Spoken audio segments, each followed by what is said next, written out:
Welcome back to ITZ English. Imtiaz Ahmed अपने YouTube channel ITZ English में आपका एक बार फिर स्वागत करता है। इस वीडियो के पहले मैंने प्रेजेंट इंडेफिनिट को डिफाइन किया था, समझाया था कि ऐसी क्रिया जिसको सब्जेक्ट आदत के अनुसार बार बार दोहराए, यानी कि एक्शन में रिपीटेशन हो, क्रिया को बार बार दोहराया जाए, तो उस तरह के वर्ब को हम लोग प्रेजेंट इंडेफिनिट टेंस के अंदर स्टडी करते हैं। अर्थात ऐसी क्रिया जो सब्जेक्ट की आदत या स्वभाव दर्शाती हो, जिसमें रिपीटेशन ऑफ एक्शन हो, प्रेजेंट इंडेफिनिट टेंस कहलाती है। बताया था मैंने, आपने असर्टिव पढ़ा था। आज मैं प्रेजेंट इंडेफिनिट के पार्ट 2 में प्रेजेंट इंडेफिनिट के नेगेटिव सेंटेंस और इंट्रोगेटिव सेंटेंस के बारे में बताऊंगा। और सबसे पहले हम नेगेटिव सेंटेंस देखते हैं। नेगेटिव सेंटेंस बनाने से पहले आप नॉट के बारे में समझ लो कि नॉट एक एडवर्ब है जिसका प्रयोग या तो सहायक क्रिया के जस्ट बाद और नहीं तो मेन वर्ब के पहले होता है। अगर सेंटेंस के अंदर कोई सहायक क्रिया मेन वर्ब बनी है तो नॉट का प्रयोग उस सहायक क्रिया अर्थात मेन वर्ब के जस्ट बाद, है ना, जस्ट बाद होता है। जैसे he has not a cow. अब है जो है आपका मेन वर्ब है, लेकिन अगर सेंटेंस में नॉट है और मेन वर्ब और सहायक क्रिया दोनों हैं तो नॉट का प्लेसमेंट मेन वर्ब के पहले या फिर सहायक क्रिया के बाद हुआ करता है। इसलिए कि नॉट जो है मेन वर्ब की मेरिट या फिर डिमेरिट बताता है, यानी कि वर्ब को क्वालिफाई करता है। ठीक है, तो आप प्रेजेंट इंडेफिनिट के नेगेटिव सेंटेंस बनाने में स्ट्रक्चर को रटने का प्रयास नहीं करो। आओ ना, देखो अपने आप स्ट्रक्चर बनेगा। हम क्या करेंगे, सबसे पहले हमें नहीं बोलना है तो नॉट लेंगे, ठीक है, और नॉट क्या है तो एडवर्ब है। देखिएगा कैसे स्ट्रक्चर आपका बन जाता है, रटना नहीं। नॉट क्या है, एडवर्ब है। क्वालिफाई किसको करता है तो मेन वर्ब को। अब मेन वर्ब को ये तभी क्वालिफाई करेगा जब मेन वर्ब का प्रयोग नॉट के जस्ट बाद हो। इसका मतलब कि मेन वर्ब हमें कहां रखना होगा, एम भी मेन वर्ब, नॉट के बाद हमें जस्ट मेन वर्ब रखना होगा। नॉट के बारे में अगली बात याद रखिए कि नॉट एक ऐसा एडवर्ब है जिसका प्रयोग कभी भी बिना सहायक क्रिया का नहीं होता है। जैसे is not, can not, should not, must not, will not, do not, did not, बिना सहायक क्रिया का नॉट का प्रयोग नहीं हो सकता। इसका मतलब हुआ कि नॉट के पहले यहां क्या आएगा, आपकी एक्सिलरी वर्ब आएगी। ठीक है, सहायक क्रियाओं की संख्या 24 हुआ करती है। अब रही बात प्रेजेंट इंडेफिनिट की, तो प्रेजेंट इंडेफिनिट में हम डू डज का प्रयोग करते हैं सहायक क्रिया के रूप में, यानी कि एक्सिलरी वर्ब की जगह हमें क्या लेना होगा, हमें डू या फिर डज लेना होगा। देखिए आपका ये वर्ब बन गया। ठीक है, वर्ब के बाद क्या आता है, ऑब्जेक्ट। इसके पहले क्या आता है, सब्जेक्ट। डू क्या है, वन है, भी वन है, और भी वन प्लूरल होता है। डज क्या है तो फाइव है, और फाइव सिंगुलर हुआ करता है। ठीक है, अब ही से इट एक नाम के साथ डज आएगा, इसलिए कि डज सिंगुलर है। सब्जेक्ट जब सिंगुलर होता है तो वर्ब सिंगुलर आती है, और बाकी सारे जगहों पर हम डू का प्रयोग करते हैं। अब सेंटेंस आप बना लो, यह आपका स्ट्रक्चर होगा। जैसे he does not sing a song. आप इसको कंट्रैक्शन में भी रख सकते हो, डजंट, डज नॉट को आपने कॉन्ट्रैक्ट कर दिया। She does not go to temple, वह मंदिर नहीं जाती है। We do not teach them. ठीक है, तो ये रहा प्रेजेंट इंडेफिनिट का निगेटिव सेंटेंस। अब निगेटिव सेंटेंस के बाद आओ इंट्रोगेटिव देखा जाए। प्रेजेंट इंडेफिनिट के निगेटिव बनाने के बाद अब हम विचार करते हैं इंट्रोगेटिव सेंटेंस, प्रश्नवाचक वाक्य पर। आप सबको पता है कि प्रश्न दो तरह के होते हैं। कुछ एक ऐसे प्रश्न होते हैं जिनका प्रारंभ क्या से होता है, जैसे क्या तुम्हारे पास गाय है, क्या तुम पढ़ते हो। ठीक है, क्या तुम पढ़ते हो। तो इस तरह का जो क्वेश्चन होता है वह डायरेक्ट क्वेश्चन होता है, प्रत्यक्ष प्रश्न।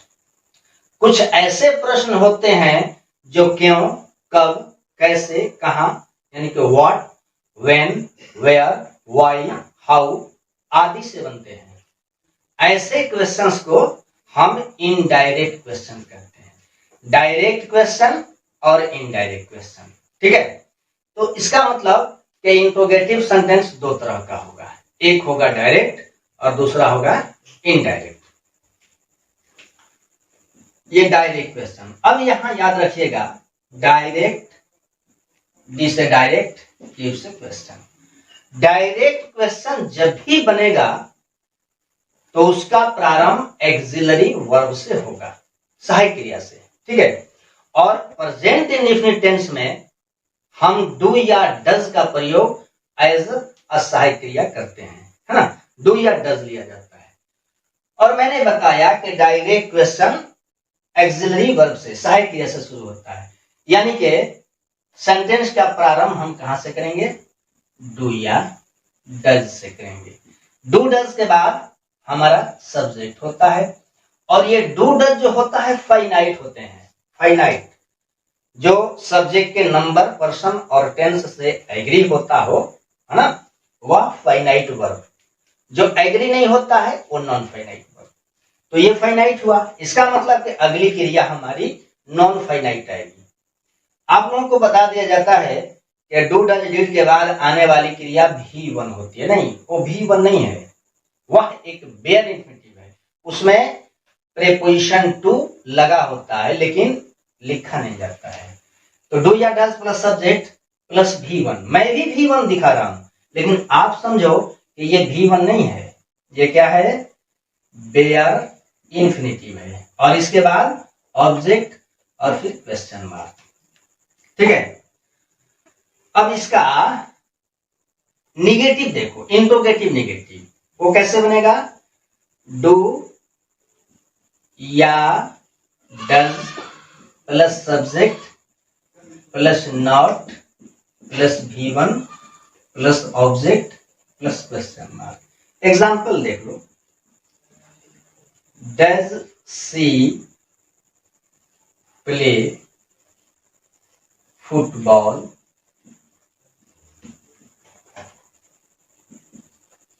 डेली, क्या वह प्रतिदिन फुटबॉल खेलती है। अब इंट्रोगेटिव निगेटिव यानी कि नॉट का प्रयोग देखो, does he not help the poor, क्या वह गरीबों की मदद नहीं करता है। तो ये रहा आपका डायरेक्ट क्वेश्चन। अब डायरेक्ट क्वेश्चन के पहले अगर आप QW अप्लाई कर दो, इसके पहले यहां आप क्वेश्चन वर्ड रख दीजिए, इसके पहले क्वेश्चन वर्ड रख दीजिए, है ना, क्वेश्चन वर्ड, तो आपका बनने वाला सेंटेंस इनडायरेक्ट क्वेश्चन होगा। आओ उसको और अच्छी तरह से देख लेते हैं। एक इनडायरेक्ट क्वेश्चन का प्रारंभ हमेशा QW से होता है, WH वर्ड से, जैसे व्हाट, व्हेन, वेयर, व्हाई। अब सबसे पहले हमारा क्या आएगा, तो QW। अब यहां एक बात मैं आपको अच्छी तरह से सिखाऊं कि प्रत्यय QW प्रश्न करने के लिए अपने बाद एक सहायक क्रिया लेता है। अगर किसी QW के बाद अगर किसी QW के बाद आप सहायक क्रिया का प्रयोग नहीं करोगे तो फिर वह सेंटेंस क्वेश्चन नहीं कर पाएगा, यानी कि इंट्रोगेटिव सेंटेंस नहीं बनेगा। इसलिए प्रत्येक QW के बाद हमें एक्सिलरी वर्ब का प्रयोग करना पड़ता है। अब प्रेजेंट इंडेफिनिट में हमने सहायक क्रिया किस रूप में लिया है? तो डू या डज को लिया है, यानी कि QW के बाद डू डज, इसके बाद सब्जेक्ट, डू डज के बाद आने वाली क्रिया एक बेयर इंफिनिटिव, इसको मैं दिखा लेता हूं V1, लेकिन आप समझ के चलोगे कि ये क्या है, बेयर इंफिनिटिव है। इसके बाद ऑब्जेक्ट, फिर क्वेश्चन मार्क। अब रही बात नॉट की, तो नॉट कहाँ आएगा? तो मेन वर्ब के ठीक पहले, यानी कि QW प्लस डू या does subject not V1 object question mark. Example देखो, what does he read daily? What does he read daily? वह प्रतिदिन क्या पढ़ता है? Why do we help him? हम कैसे उसकी मदद करते हैं? अब इसमें निगेटिव इंट्रोगेटिव देखो, हम नॉट का प्रयोग करते हैं। Why do we not help him? अब नॉट का प्रयोग कहां हुआ? तो मेन वर्ब के पहले, और इसके पहले आने वाली सहायक क्रिया आ चुकी है। यही तो नॉट का स्टैंडर्ड है कि नॉट का प्रयोग जब भी होगा तो सहायक क्रिया के बाद और मेन वर्ब के पहले।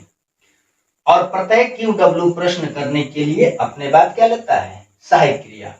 तो सहायक क्रिया का प्रयोग हुआ ही है।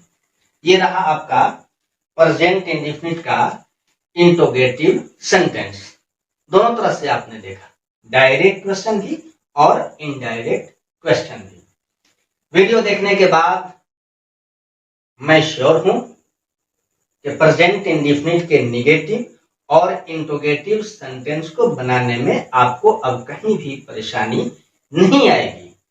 अगर एक बार में आपका डाउट क्लियर नहीं होगा तो आप इस वीडियो को दोबारा देखिए, और आप अब तक मेरे लिए नए हैं तो आप मेरे चैनल को सब्सक्राइब कीजिए, लाइक और शेयर कीजिए, कमेंट कीजिए। आपके कमेंट का खैर मकदम है, स्वागत करूंगा मैं। फिर मिलता हूं अगली पीरियड में, तब तक के लिए खुदा हाफिज, अलविदा।